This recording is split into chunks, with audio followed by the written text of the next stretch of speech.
Hey, it's Ramsey Dewey over here in Shanghai, China. Today we have a question from Qualquapentefraxis, who says, Hey Ramsey, I got a question for you. I've got an answer for you, my friend. He says, maybe it's a good thing to make a video about. Yes, it is. Today I sparred with the new guy at my Muay Thai gym. I think he's less experienced than me. That's generally the case with new guys. But I had a really hard time fighting him because he's a Southpaw. And I actually never sparred with a Southpaw before. So what can I do better against a Southpaw? There are a million videos about there. What did I just say? A million videos out there about fighting Southpaws, titled something like, How to Fight a Southpaw in 3 Easy Steps. And they'll generally say, if you're an orthodox fighter fighting a southpaw, make sure your lead foot overlaps the other guy's lead foot on the outside so he's right down your center line and you are off his center line. And generally speaking, that's pretty decent advice. That is something you should be aware of, the whole center line of about where the power hand is and whatnot. They might say things like, if it's Muay Thai, kickboxing, that sort of thing. When you are toe-to-toe and your lead foot is aligned, throw head kicks with your back leg, or throw kicks to his back leg, although that's a riskier, lower reward type of move. They might tell you all kinds of little things like that. They might tell you when he goes for a jab, you go for a check hook with your lead. This is all advice that can work. If you don't know what any of those things are, maybe look up some of those how to fight a Southpaw videos. Maybe I'll make one. I probably will eventually to show you some of these technical things. But I've got a dislocated shoulder right now, so I'm at home making videos from the comfort of my own domicile. But I'll get back to the gym as soon as I possibly can, show you, what a check hook and all this other stuff actually means. But I'm going to tell you something even more important than any of that. Even more important than any possible technique or strategy about fighting Southpaws. And this also applies to fighting bigger, taller opponents, or shorter, stockier opponents, or any type of opponent. And that is, spend a significant amount of time sparring with Southpaws.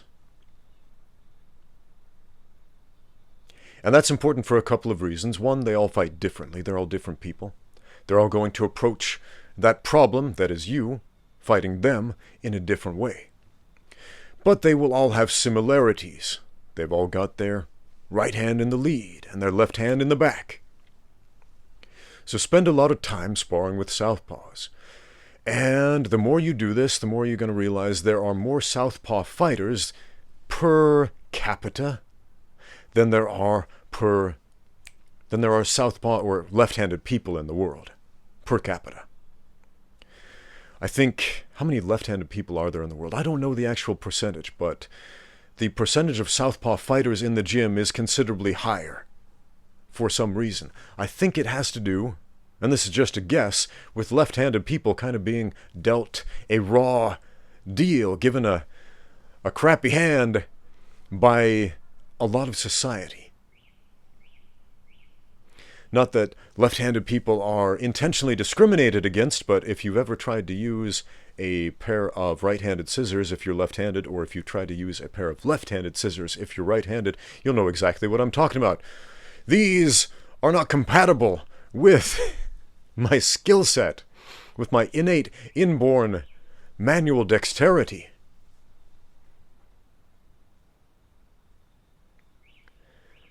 People who are left-handed often get bullied in life, and people who are often bullied and maligned tend to gravitate toward combat sports and martial arts.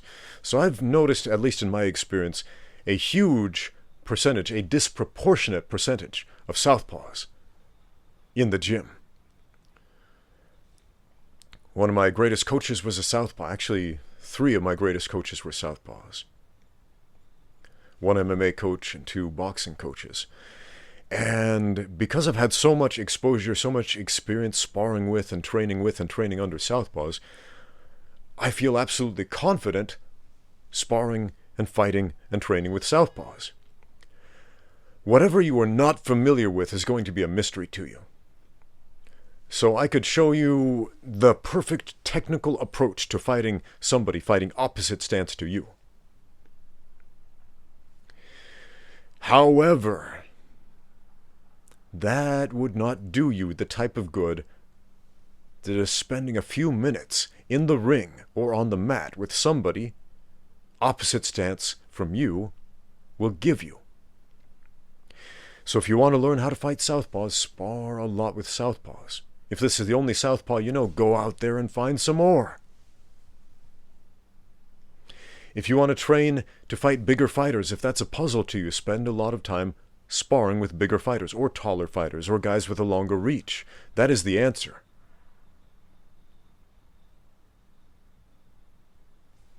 Thanks for the question. If you have any other questions, please leave them in the comments down below or email me at ramseydewey@gmail.com.